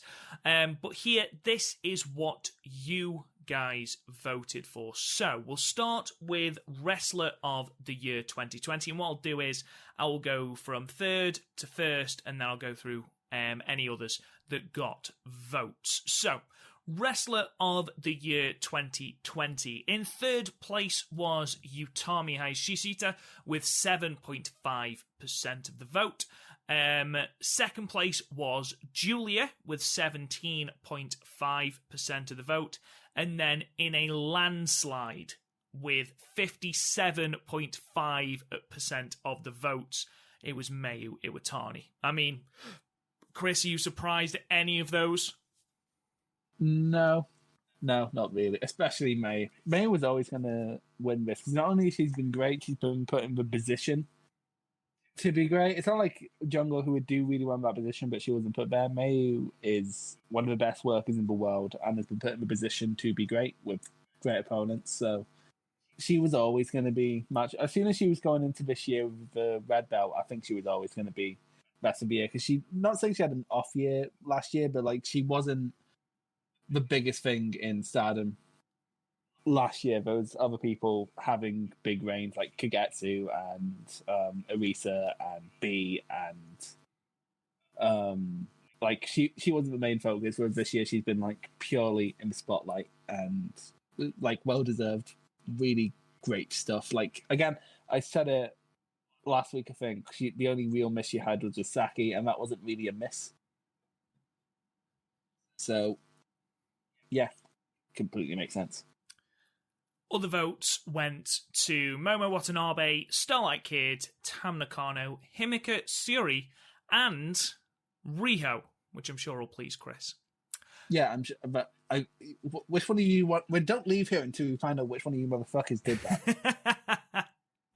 So let's go on to match of. I'm not. Death didn't get any votes. Goku and Death did not get any votes. No. What sort of bullshit is this? If you're gonna troll vote, at least go for Death. Jesus. Move on to match of the year 2020. Then in third place was Mayu Iwatani versus Takumi Iroha 2. Electric Boogaloo, with 12.5% from the Goddess of Stardom Tag League Night 4. In second place, you had Utami versus Momo from Osaka Dream Cinderella. And then in first place, you had Mayu Iwatani versus Takumi Iroha 1 from the Way to Major League with 22.58% of the vote. Chris, opinion? Yeah, that makes complete sense. Like, the Iroha May matches were definitely the most talked about Stardom matches all year. And in terms of Momo versus Utami, I feel like recency bias might have played something in that. And like, that's just me like comparing it to my own personal list. Of course, it's all subjective. I might just be completely wrong. I probably am just completely wrong. But like, I wouldn't be surprised if like recency bias played more in that than the actual quality of the match, because I'd put them at like Jungle versus May above that. Well, other votes, we had Utami versus Arisa from the 9th anniversary show, Julia versus Tam, Yokohama Cinderella, Mayu versus Momo from the 9th anniversary in Tokyo, Mayu versus Hana Kimura from the Cinderella tournament, Mayu versus Konami versus Momo Watanabe from Stardom New Summer Night 2, which I'm really happy got a considerable amount of votes, actually, because it really was a hidden gem, that match. Mayu versus Jungle from Cinderella Summer in Nagoya. Mayu Iwatani versus Kagetsu, Year-End Climax 2019. We talk about how good a year Mayu's had. Look, just listen to how many matches she's actually in this ballot. Julia versus Himeka from the Goddess of Storm Tag League Night 6. Mayu versus Utami from Sendai Cinderella. Utami versus Syuri from the last night of the 5-Star Grand Prix. And then Julia versus Syuri from Osaka Dream Cinderella. So those are all of the votes for the match of the year 2020. Moving on to tag match then. In third place was Donna Del Mondo versus Queen's Quest from the Cinderella Summit in Nagoya. The time limit draw, that got 12.5% of the votes. In second place, we had JK Green versus Kagetsu and Mayu Iwatani from the 9th anniversary show in Osaka. That got 15% of the vote. And then in first place with 22.5% of the vote was Team Marvelous versus Queen's Quest from the 5-Star Special in Tokyo. I think we are pretty much in agreement with that, Chris. I think both of our top threes were some manner of those three. Yeah, it was always just one thing changed around. But yeah, these were all excellent matches that I'd recommend anyone go out the way to watch if they haven't. But you voted, so you have. Other votes then went to Momo and Azumi versus Utami and Saya from Stardom is Again, which was a fantastic match. Again, really glad that got votes. Himiko and Maika versus Aphrodite from Yokohama Cinderella. MK Sisters versus Momo AZ from the Goddess of Stardom Tag League Night 9. Julia and Utami versus Syuri and Momo from the Road to Osaka Dream Cinderella Night 2. Momo AZ versus Aphrodite, the Korakuen New Landscape Show. And then Stars versus Cosmic Angels from Osaka Dream Cinderella. Those were all of the votes for our tag match of the year. Show of the year then. In third place was Chris's favourite show, 9th anniversary show in Tokyo, 22.5% of the votes. And then second was Yokohama Cinderella with 27.5% of the vote. And number one, of course, was Osaka Dream Cinderella with 30% of the vote. Again, Chris, I think that's exactly what we said. I think in just a different order. It was always going to be some iteration of those three. Yeah, honorable mention today too, 5-star. But yeah, like Stardom don't tend to mess with big shows, and those were 3 big shows of the year, so I'm not really surprised. Other votes then went to the Year-End Climax 2019, the aforementioned 5-Star Grand Prix Night 2, Sendai Cinderella despite the sleepy crowd, 5-Star Grand Prix Night 8, which was the finals, and then the Goddess of Stardom Tag League Night 9, which was also the finals. Most Improved of the Year 2020, so we start in third place, and this really impressed me. Saya Iida with 17.5% of the vote, who since the 5-star has just come on tremendously. Second, Julia with 20%, so she comes in second, both in Wrestler of the Year and Most Improved of the Year. And then, again, first by an absolute landslide with 42.5% of the vote was Saya Kamitani. again, Chris, I think with the exception of Julie, I think both of us said Saya Kamatani is first. I think both of us said Saya Iida. I said Julia. I believe Julie's improved a lot. So, yeah, I think this is we're gelling. Viewers, we're gelling. May and they. Other votes went to Utami, Himika, Starlight Kid, Tam Nakano, Azumi, and Momo Watanabe. So the final three categories. Feud of the Year 2020. So in third place with 7.5% of the vote was Queen's Quest versus Donna Del Mondo. Second was Julia versus Hana Kimura with 17.5% of the vote. And then again, another absolute landslide in first place was Tam Nakano versus Julia with 52.5% of the vote. Chris? Yeah, makes sense. Fair enough. Like, but it's not like the flagship Podmania ones where I was squinting my eyes at some of them. All these are just making sense up and down the bar. They are. They're all pretty much what we said as well. Other votes then went to Azumi versus Starlight Kid, May versus Takumi Iroha, especially as that yielded two of the top three Stardom Cast matches of the year. May versus Tam, Tokyo Cyber Squad versus Oida Tai, and Stars versus Cosmic Angels. Moment of the year then, and this did raise a few eyebrows from me. Well, two of them, because I only have two. In third place, Stardom are featured at Wrestle Kingdom 14. That was in third place with 15% of the votes. Number two, Stardom announced Budokan Hall. That got 22.5% of the votes. And then at number one, the Tokyo Cyber Squad breakup with 35% of the votes. So, I think that is emotion. Like I can see whether it is more emotional with people. I think in our review I've gotten more caught up in I dislike of the current crop of Oedetai rather than the breakup of a beloved stable. Yeah, no, I agree. And then obviously everything that's happened outside of that as well, I suppose, has contributed to that as well. The way they did it, I can't honestly argue. I think the way they broke Tokyo Cyber Squad up, they did pretty much near perfectly. Yeah, it's the shit afterwards that sort of... Because, everyone was sort of lost in the woods immediately afterwards. Like you've said before, I think that can be attributed to Jungle's injury as well. Yeah, but also, you're telling me you can't do anything with Konami? Well, she's got the tag belts now, mate. Yeah, well, she's got a tag belt since she's got a title match, but it's she keeps getting lost between big events. She never builds up to a big event. She just has one thrust upon her. Well, she did finish off the year-end climax by saying 2021 will be the year of Oeida Tai, and in her first match of 2021, she got pinned by Natsupoi. So, there is that, I suppose. You know what? I think she just needs to put in the Konami code. She'll be fine. Final one then, Faction of the Year 2020, and I know that me and you agree on this. So in third place, Tokyo Cyber Squad with 12.5% of the votes. Second place, Queen's Quest, 32.5% of the votes. And then in first place, we had Donna Del Mondo with a whopping 50% of the votes. And I know that both of us said that. I didn't expect it to take half a fucking ballot, though.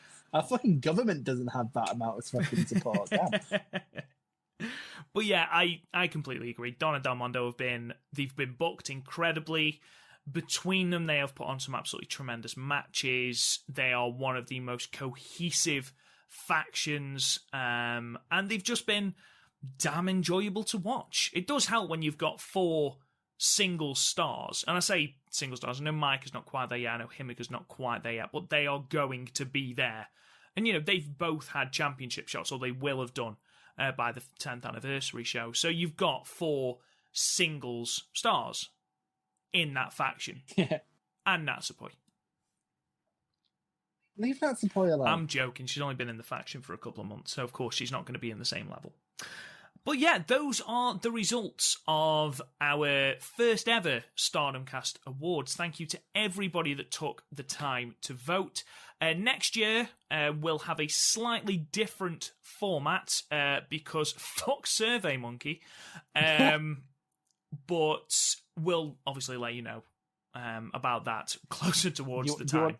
Do you want to cut your pipe bomb? Or... No, it's fine. I'm over it. Let's move on.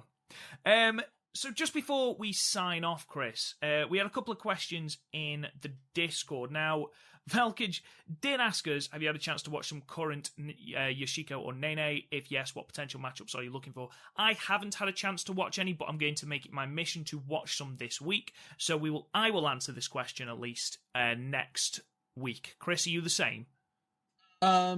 Yeah. Well, for me, I'm only to watch some classic ones because I've never seen any name. I can't say her name about last. So I've avoided it on podcast because I just think of like the Whip and Nene thing a couple years ago. Like, poor girl. Anyway, but Yoshiko, the only one I've seen. Well, for some reason I've seen the shoot incident. I can't remember the context in which I watched it. I think someone just sent me a link. I watched it when not long after it happened because it blew up in some places. And then I seen her match with Io Shirai when she won the title. So that's about all I've seen from Yoshiko. So I do need to see more of these two before they start getting more Stardom matches. I'm not sure I'm going to get to it this week just because there's so much wrestling going on in Japan this week that I'm actively interested in. Like, just between All Japan, Noah, and New Japan alone, I'm sort of wrestling out. But before their big matches in Stardom, I'm going to binge a bunch. Pipo? Pip, please tell us how to pronounce that, please, in the Discord. Pip. I'm going to call you Pip. Yeah, Pip. They asked, is 2021 the year of Himika? For me, no. I think 2022, I think there could be big things for Himika. They've done well this year establishing her as, a singles, for lack of a better phrase, monster. But I think at the moment you've got a lot of people vying for that red belt. I'm not saying that she won't get a red belt shot. I don't see her winning it this year. I think you've got the coronation of Julia, which is going to happen, whether you like Julia or not, it is going to happen. And I think we will see that this year. I think there's going to be pushes to other people. Cosmic Angels are going to be pushed. I imagine we're going to see people from that stable. Obviously, that stable is going to grow. It's not going to just remain the three people. I think they're going to be pushed. I think there's going to be more of a push for people like Starlight Kid, potentially like an Azumi, Sayaka Mitani. I just don't think next year there is room for Himika to be up there taking belts. I think she'll have title shots. I don't think she'll win anything. Chris, do you disagree? I see Himika as sort of like a Fale figure, where the threat's always going to be there, but it's very rarely going to translate to any title shots, at least for now. Because she had a great 5-star, but she's sort of done nothing since. So if she's gonna even get a shot, I don't think it's going to be until a couple months down the line. Because we sort of had her in the main event and in main event matches, hit and miss. I think we have differing views on the Julia match, but I wasn't a massive fan. So I think she has a bit of work to go. I think how surprisingly good her 5-star run has been has sort of made people forget how she doesn't have a ton of experience, does she? I think she's still in ring experience 3 years. So she's still technically in contention for the future belt. And don't forget, she's 23 years old. She has got a lot of time ahead of her. That's my age. She has a steady job. I'm struggling to get a job in fucking Audi. Jesus.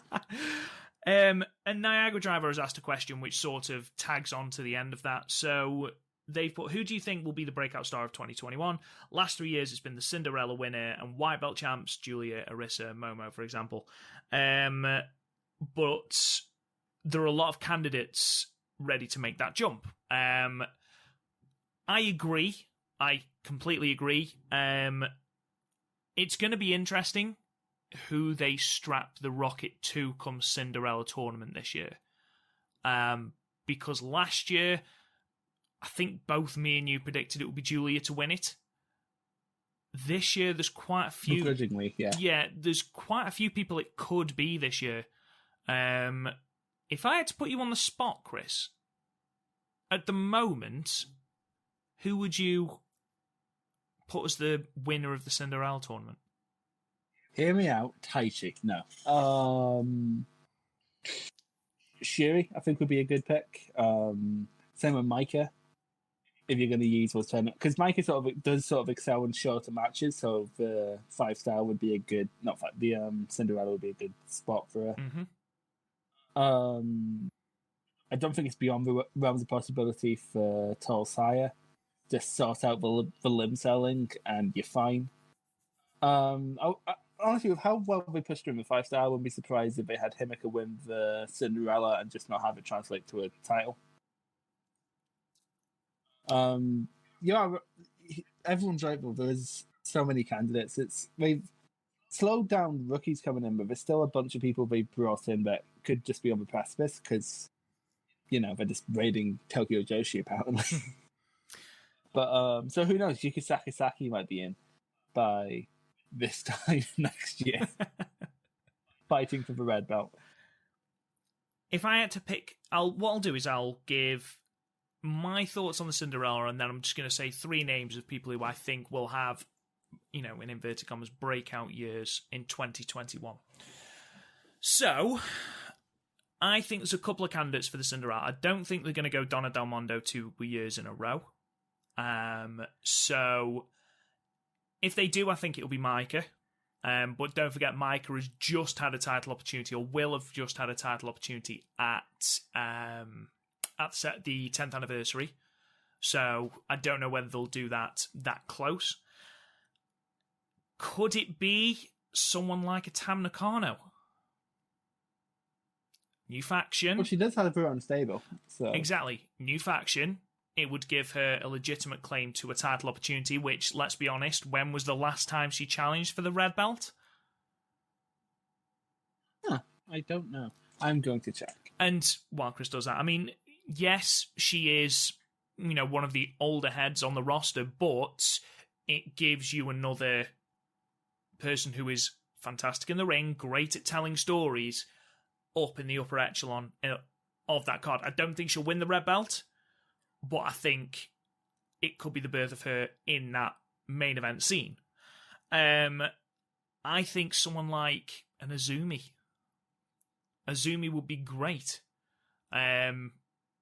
She's proved, especially in the 5-star, that she can have those fantastic matches that aren't just the high-speed style. And yes, I do think she needs that impact finisher and not just rely on the arm bars. But I think that given that position, she could have a tremendous match. Starlight Kid, I've already said, will have a breakout year this year. And do I think Saya Kamitani will have a breakout year this year? Yeah, sure. Why not? But imagine if that's how Stardom. Yeah, fuck it. Why not? Why the fuck not? Why the fuck not? I'm not seeing Tam having any red belt runs going through this, and I'm in 2017. So, well, not runs. I mean, like opportunities. I'm gonna go Tam. I'm gonna go Tam to win the Cinderella. Taya Valkyrie got Casey Owens got one. How the fuck did Casey? You probably don't know. She's a ICW wrestler. I didn't even know she worked for Stardom. That's cool. Then again, says Viper, says Katie Ray. ICW represent. Yes. Sorry, continue. So go on then, Chris. Who I think Tam, and then my breakout people are going to be. I do think Julia. I think Julia will get the red belt this year, so put her there. Julia, Starlight Kid, and let's go Micah. Those are my 3. So what about you? For true breakouts in terms of like from next to nothing to Stratosphere, I'm going to go with Tulsaya. Like, they're very clearly high on her. I think they're going to be one of those people they're going to push whether people like it or not. Okay. Then also Micah, well, she's getting a red belt thing. So, like, depending on how that goes, I think Micah could do that. She certainly has, like, a decent enough presence, so I can see that happening. And then if they allow Gaijins back into... Why did I say Gaijins? Because I hate people who say Gaijins. I hate myself now. If we let foreign workers back into Japan, I really do think Jamie Hayter could have a really good year. Interesting. I hadn't even thought about Jamie. Because we were talking about how... And also it depends who else they bring in, because there's going to be a bunch of great talent around the world looking for bookings in about 6 months if the vaccine takes hold. But with Hayter, we were talking about how with the Bushi Road purchase starting to set in a bit more, they're looking more at how people look. And Jamie Hayter's, like, have you seen any of her repro matches? No. She's gotten really buff. Like, I know she was buff before, but she's gotten like Cyrida kind of buff. So they're going to like that, and also she's a big bruiser, and I have a feeling Wrestle Bushi Road will like in a foreign talent, like especially a foreign heel. And she was good before she left. I'm very curious to see what happens when she can mix it up with